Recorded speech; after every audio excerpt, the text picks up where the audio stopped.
Welcome back सातोशीज। तो आज की वीडियो में आपका दोबारा स्वागत है एक और क्रिप्टो करेंसी अपडेट वीडियो में। चलिए चलते हैं चार्ट्स के अंदर एंड देखते हैं आज क्या हो रहा है बिटकॉइन एंड इथेरियम में। चलो, तो जैसा कि आप सब देख सकते हैं हम बिटकॉइन के 1 डे के चार्ट में आ चुके हैं, ठीक है।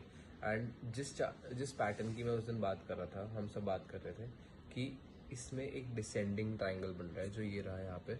डिसेंडिंग ट्रायंगल जो पैटर्न होता है वो एक बेरिश पैटर्न होता है, और इस हिसाब से जैसे भी मार्केट चल रही है बिटकॉइन की, हम काफ़ी ज़्यादा बेरिश हो रहे हैं, क्योंकि जिस पॉइंट को हम हिट करने जाते हैं, ब्रेक करने आते हैं, हमें वॉल्यूम नहीं मिलती, हमें रिजेक्शन मिलती है, हम उसी पॉइंट से नीचे गिर के एक और लोअर लो बनाते हैं।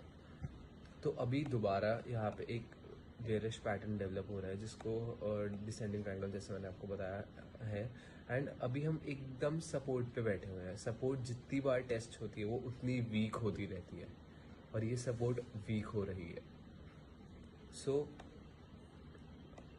अगर किसी भी केस में ये टूटता है चैनल, मतलब ये पैटर्न टूटता है, तो एक टारगेट जो हमें मिलेगा वो होगा ऑलमोस्ट पिछले लो जितना 28,900 या 28,800 के अराउंड, जो एक बहुत ही बेरिश सिनेरियो होगा मेरे हिसाब से, क्योंकि अगर हम वहाँ दोबारा गए तो नहीं बचेंगे अब, मतलब नहीं रुक पाएंगे ज़्यादा देर, हम और नीचे जाते रहेंगे जब तक एक तगड़ा सपोर्ट लाइक 25,000 डॉलर्स के अराउंड हम स्टेबल होंगे जाके। अगर एक इतना बड़ा क्रैश आता है दोबारा, तो अगर ये डिसेंडिंग ट्रायंगल नीचे की तरफ टूटता है तो अब बिटकॉइन को छोड़ के इथेरियम पे चलते हैं, क्योंकि इथेरियम एक लीडिंग इंडिकेटर है, जैसे कि मैंने आप लोगों को बताया ही था ऑल्ट कॉइन्स के लिए।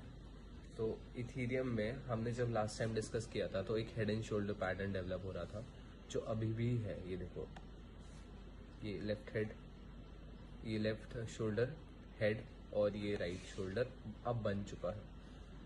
अगर मेरी बस मैं यही कर रहा हूँ कि किसी भी केस में अगर ये नेकलाइन टूटती है, ये वाली, ये अभी जहाँ पे प्राइस बैठा हुआ है, अगर ये किसी भी केस में टूटती है तो इथेरियम में एक अच्छा वॉल्यूम से डंप आ सकता है। और अगर इथेरियम में डंप आया तो ऑल्ट कॉइन्स में भी पक्का डंप आएगा, चाहे वो कोई सा भी ऑल्ट कॉइन हो, ठीक है। तो इथेरियम एक लीडिंग इंडिकेटर है, वैसे जिनको नहीं पता ऑल्ट कॉइन्स के लिए मैं बता दूं। एंड नहीं लग रही मार्केट में अभी फ़िलहाल चीज़ें ठीक। बिटकॉइन को देख लिया जाए एंड इथेरियम को देख लिया जाए, ज़्यादा बुलिश सिनेरियोज नहीं बन रहे हैं। पर हाँ, ज़्यादा मैं ये भी नहीं कह सकता कि हम बहुत ज़्यादा नीचे जाएंगे एकदम से ही। टाइम लगेगा हर चीज़ में, एंड लेट्स प्रे कि सब कुछ अच्छा ही हो सबके साथ।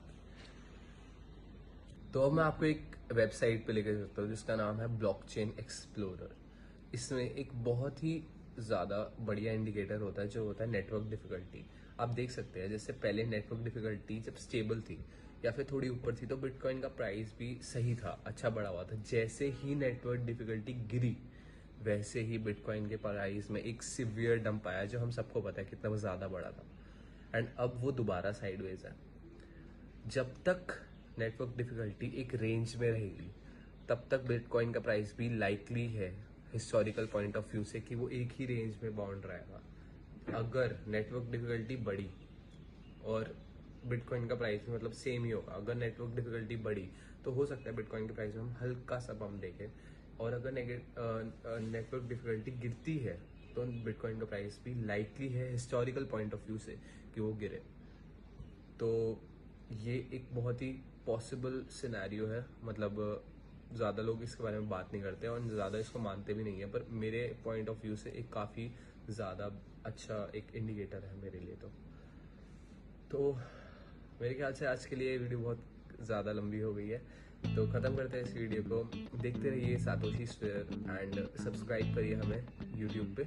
और हाँ, एक और बात, कल मैंने एक ट्रेड अपडेट दिया था इंस्टाग्राम के। गाइस, एक बहुत ही ज़्यादा इंटरेस्टिंग पैटर्न डेवलप हो रहा है चार्ट्स में, जो बेरिश होता है। एंड ये देखिए, एकदम सेम एग्जैक्टली ऐसा है। चलो, जो प्राइस टारगेट है वो है $33,020 या फिर इस वेज का सपोर्ट। अगर आप चाहते हो कि आपको जल्दी से जल्दी ट्रेड अपडेट्स मिले और न्यूज़ मिले तो इंस्टाग्राम पे हमें ज़रूर फॉलो करो with the same name Satoshi sphere.